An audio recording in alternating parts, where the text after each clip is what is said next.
साथी हो, तपाईहरुको सभापति ठग होइन, मैले कुनै पनि किसिमको ठगी गरेको छैन, निर्धक्क हुनु होला। विधिको विडम्बना जसले कयौं ठगहरुलाई एउटा क्यामेरा र माइक्रोफोनको बलमा जेल पठाउन मद्दत गर्यो, कयौं सहकारी पीडितहरुलाई न्याय दिलाउन मद्दत पर्यो, आज त्यही मान्छे यो सदनमा उभिएर ठगीको आरोप लागेको कुरामा खण्डन प्रस्तुत गर्दैछ। महिनौसम्म आरोप प्रत्यारोप खेपेर बदनामी सहेर अपमान सहेर बोलिरहेको छ।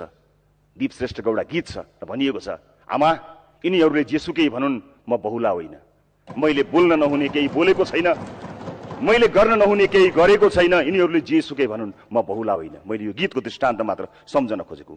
सम्माननीय सभामुख महोदय, मेरो भाग्य पनि अचम्मको छ। टेलिभिजनमा हुँदा सबैको तारो भएँ, राजनीतिमा पनि सबैको तारो बनिरहेको छु, सारा मिडियाको पनि तारो बनिरहेको छु। आफू लोकतान्त्रिक शक्ति हुँदाहुँदै लोकतान्त्रिक दलकै निशानामा छु, विभिन्न वादी साथीहरूको निशानामा छु, आफूले माया गरेका नयाँ नयाँ साथीहरूको निशानामा पनि छु। मलाई साथीहरू भन्ने गर्नुहुन्छ मिडिया मिलाउनुस्, मिडिया मिलाउनुस्। म भन्छु म मिलाउँदिन मिडिया।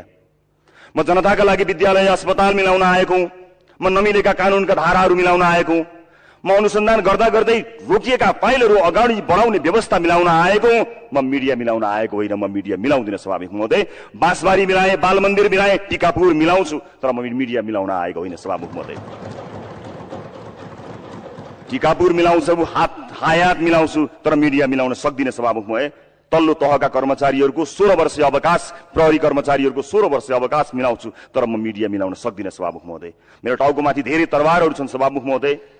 अदालतमा कुनै एउटा पेशेवर ऋण व्यवसायी मुद्दा हालेकै गर्छ, मलाई मिडिया मात्र होइन त्यता पनि मिलाउनुस् भन्छन्, तर म मिलाउँदिन सभामुख महोदय। मलाई न्यायप्रेमी जनताप्रति विश्वास छ, लोकतन्त्रप्रति विश्वास छ, म केही मिलाउँदिन। म देश मिलाउँछु, यही देशमा बसेर यही देशको व्यवस्थाभित्र जनताको अवस्था मिलाउँछु सभामुख महोदय। म अरू केही पनि मिलाउन सक्दिन। संसदीय छानबिन समितिबाट म कहिल्यै डराएको छैन। मूल कुरो कस्तो थिति र नजिर बसाउने भन्ने थियो, हो र छ। लागेको थियो संसदीय व्यवस्थाका लागि दशकौं लडेको नेपाली कांग्रेस कागजमा मात्र होइन आचरणमा पनि लोकतान्त्रिक छ। उसले कुरा सुन्न सक्छ, सहिष्णु छ, परिपक्व छ। तर सत्ताबाट बाहिरिएको पीडा लुकाउन नजानेको सिकारु जस्तो व्यवहार गत 2 महिना यो संसदले देख्यो। नेपाली कांग्रेस बारेको मेरो भ्रम टुटेकोमा मलाई खेद छ सभामुख महोदय।